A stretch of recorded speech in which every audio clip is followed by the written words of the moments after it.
Bienvenidos a Bene en África. Imagínense la vida de un dictador, un hombre conocido por su brutalidad.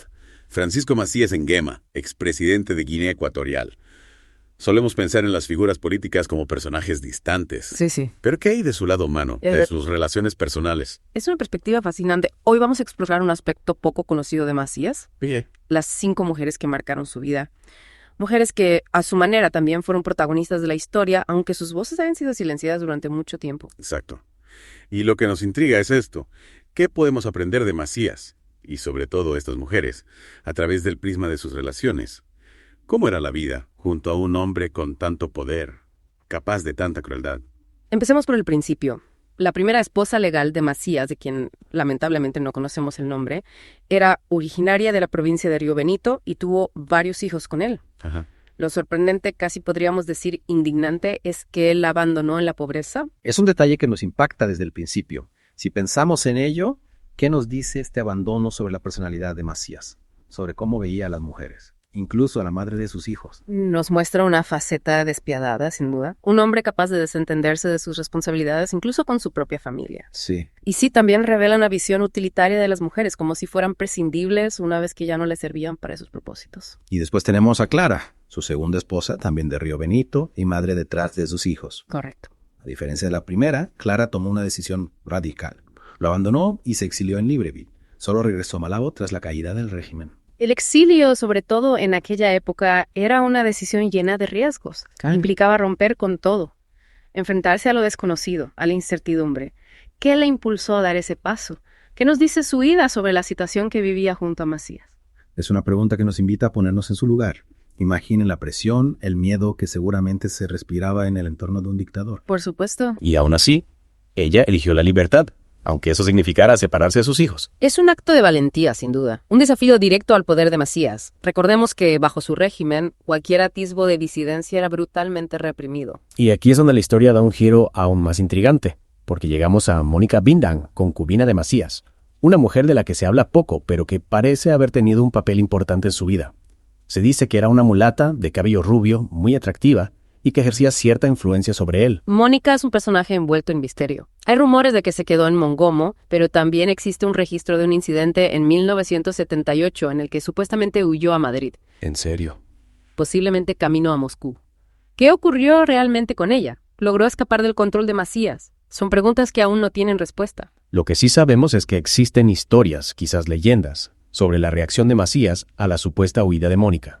Se dice que la condenó a muerte en ausencia. Sí. Y prohibió que las niñas recibieran el nombre de Mónica. Esos rumores, de ser ciertos, nos hablan de un hombre dominado por la paranoia, obsesionado con el control. Era una venganza por la traición percibida, o un intento de borrar cualquier rastro de Mónica, de su influencia. Incluso hay un episodio que involucra a Damiano Mbemba, gobernador del Banco Central, viajando a Suiza. Se especula que lo hizo para proteger fondos, quizás de Mónica. Ese detalle, de ser cierto, sugiere que Mónica podría haber tenido acceso a recursos financieros considerables, Ajá. lo que explicaría la furia y la paranoia de Macías. Ya veo. O tal vez, como usted dice, era solo una excusa para ejercer más control, para castigar a cualquiera que considerara una amenaza real o imaginaria. Dejando a un lado el misterio de Mónica, llegamos a Kroner, una joven mulata de origen alemán. La historia de su relación con Macías está marcada por la tragedia, porque él supuestamente mandó asesinar a su marido, Felipe Pedro, que era director general de seguridad, para poder casarse con ella. Un acto brutal que nos recuerda la crueldad sin límites de Macías, su desprecio por la vida humana. Si lo pensamos, ¿qué nos dice esto sobre la posición de Kroner? ¿Fue una víctima de las circunstancias o una mujer que vio en Macías una oportunidad para ascender socialmente? Es difícil saberlo con certeza.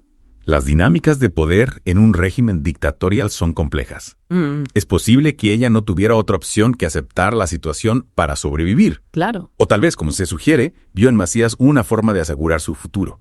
Lo que sí sabemos es que aparentemente se quedó en Guinea. Sí, aunque hay que tener en cuenta que escapar de Guinea Ecuatorial en aquella época era extremadamente difícil, especialmente para alguien tan cercana a Macías. Las fronteras estaban cerradas, la represión era brutal. Y ni siquiera está claro si Macías anuló formalmente su matrimonio con Clara o si Kroner era simplemente otra concubina. Exacto. La información sobre los detalles legales de sus relaciones es escasa, quizás intencionalmente ocultada. Lo que nos lleva a la última mujer en esta historia, Rita Flores Mernicón. Al igual que las demás, tuvo hijos con Macías, pero, a diferencia de ellas, logró escapar de Guinea y ahora vive en Barcelona. Su historia nos da un atisbo de esperanza. Mientras que las otras mujeres quedaron atrapadas en la red de poder de Macías, Rita logró romper las cadenas y encontrar la libertad. Es cierto. ¿Qué la hizo diferente? ¿Tuvo más recursos, más apoyo o simplemente más suerte? Es una pregunta fascinante. Quizás su origen social le brindó más oportunidades. ¿Y? O tal vez, como usted dice, simplemente tuvo la fortuna de encontrar una vía de escape que las demás no encontraron. Lo que sí sabemos es que su historia nos recuerda que incluso en las situaciones más desesperadas, la esperanza de una vida mejor nunca se extingue. Las historias de estas 5 mujeres, aunque fragmentarias e incompletas, nos abren una ventana a la vida privada de un dictador. Nos muestran su lado más oscuro, su crueldad, su sed de control. Sin duda. Pero también nos revelan la resistencia y la valentía de las mujeres que de una forma u otra se atrevieron a desafiarlo. Son historias que merecen ser contadas. Por supuesto. Que nos invitan a reflexionar sobre el impacto del poder en las relaciones personales. Exacto. Sobre la capacidad del espíritu humano para sobrevivir incluso en las circunstancias más adversas. Y con esta reflexión vamos a hacer una breve pausa. De acuerdo.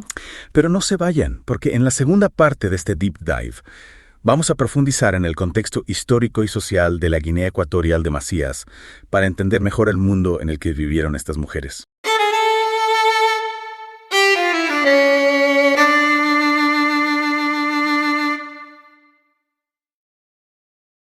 Retomemos la conversación para entender las vidas de estas mujeres. Sí, Debemos sumergirnos en la Guinea Ecuatorial de la época.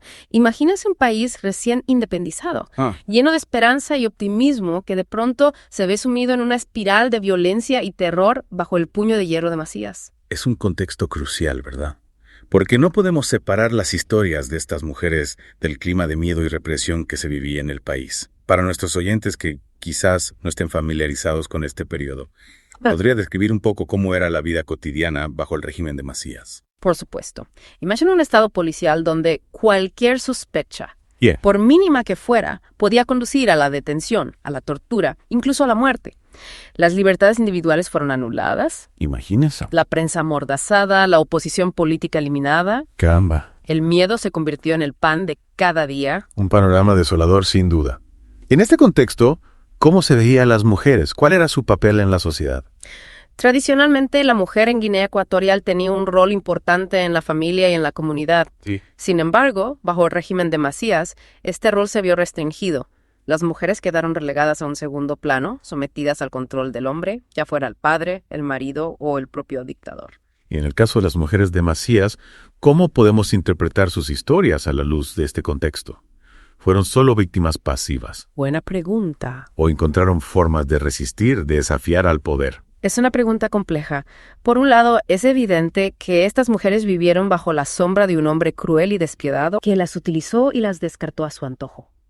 Pero también es cierto que cada una de ellas, a su manera, intentó sobrevivir, navegar en ese mar de terror. Pensemos en Clara, por ejemplo. Su exilio hoy podríamos considerarlo una forma de resistencia. Sin duda. Romper con Macías, abandonar el país, era una forma de decirle no a su poder, de negarse a ser una víctima más. Ajá, Y no olvidemos que lo hizo en un momento en que las comunicaciones eran limitadas. claro. Los viajes eran difíciles y peligrosos. Es un acto que cobra aún más relevancia si tenemos en cuenta el contexto histórico, ¿verdad? No es una simple ruptura sentimental, Exacto. que era un desafío al régimen. Exactamente. Y pensemos también en Mónica Bindán. Su supuesta huida a Madrid, de ser cierta, Sí, nos muestra a una mujer que no se resignó a su destino, que buscó la libertad a pesar de los riesgos. Es interesante cómo, a pesar de la falta de información, podemos vislumbrar la fuerza de estas mujeres, Bien. su capacidad de tomar decisiones difíciles en circunstancias extremas.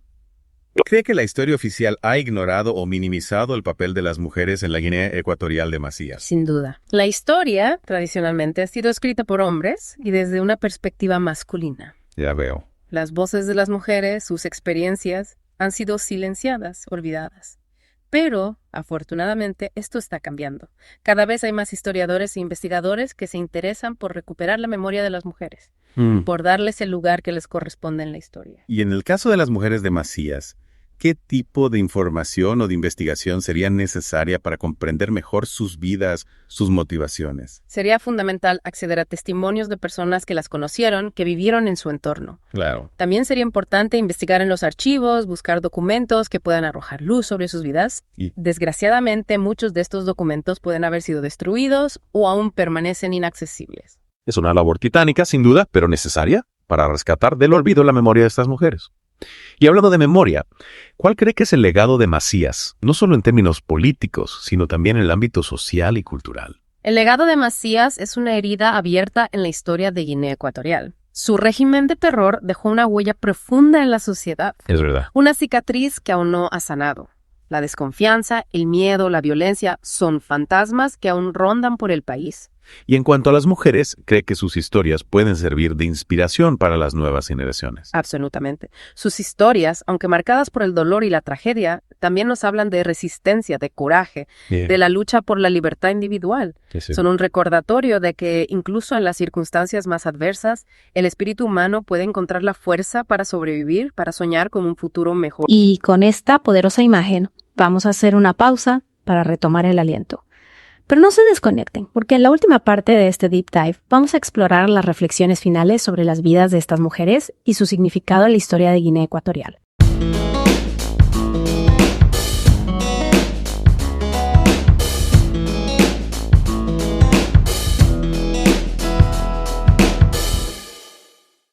Retomamos nuestro Deep Dive, y ahora que hemos explorado las vidas de estas mujeres y el contexto histórico en el que vivieron, me gustaría plantear una pregunta que me ha rondado la cabeza durante toda nuestra conversación. ¿Qué podemos aprender de estas historias? ¿Qué nos dicen sobre el poder, sobre la condición humana, sobre la capacidad de resistir? Es una pregunta fundamental. Creo que las historias de estas mujeres nos confrontan con la complejidad de la experiencia humana, con la capacidad de amar y odiar, de ser cruel y compasivo a veces todo al mismo tiempo. Nos recuerdan que incluso en las situaciones más extremas las personas toman decisiones, ejercen su libre albedrío y que esas decisiones tienen consecuencias tanto para ellas mismas como para quienes las rodean. Y en el caso de Macías, un hombre con un poder absoluto. ¿Cómo afectó ese poder a sus relaciones personales? ¿Lo corrompió por completo? ¿O aún podemos encontrar algún atisbo de humanidad en su trato con estas mujeres? Es difícil saberlo con certeza. El poder, como sabemos, tiene una capacidad corruptora inmensa. Y en el caso de Macías parece que esa corrupción fue absoluta. Sin embargo, no podemos olvidar que estamos hablando de seres humanos con sus complejidades, sus contradicciones. Quizás en algún momento, en la intimidad de sus relaciones, Macías mostró alguna faceta que la historia oficial no ha registrado. Pero eso, me temo, permanecerá como un misterio. Un misterio que nos invita a reflexionar, ¿verdad?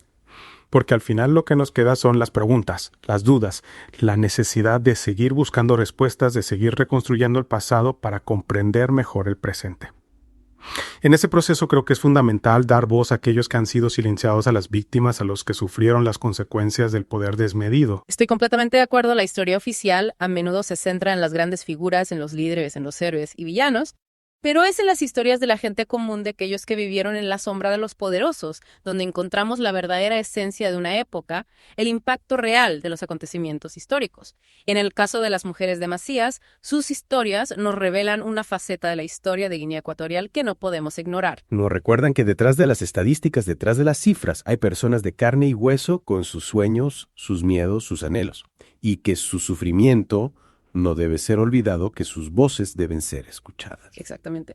Y creo que al darles voz, al rescatar sus historias del olvido, no solo estamos haciendo justicia a su memoria, sino que también estamos aprendiendo una valiosa lección sobre la condición humana, sobre la importancia de la empatía, de la solidaridad, de la lucha contra la injusticia. Una lección que debemos tener presente siempre para que la historia no se repita, para que el poder nunca más se utilice para oprimir y silenciar. Y con esta reflexión llegamos al final de nuestro Deep Dive. Esperamos que esta inmersión en las vidas de las mujeres de Macías les haya resultado tan fascinante como a nosotros. Gracias por escuchar a BNN África. Síganos en todas nuestras redes sociales.